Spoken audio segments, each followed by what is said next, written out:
bismillahi irrahmani irrahim assalaamu aleykum wa rahmatullahi wa barakaatu. mbokk mi day laaj di wax ne lii di gerte ak mboq ak dugub lu ci ne lan lay mat ba asaka war ci.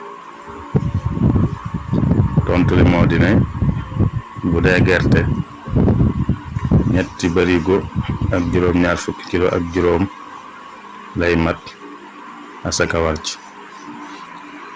bu dee dugub juróom-ñaari barigo ak genn wàll lay mat asaka war ci. bu dee mboq juróom-benn barigo lay mat asaka war ci. wassalaamu aleykum wa rahmatullahi wa barakaatu.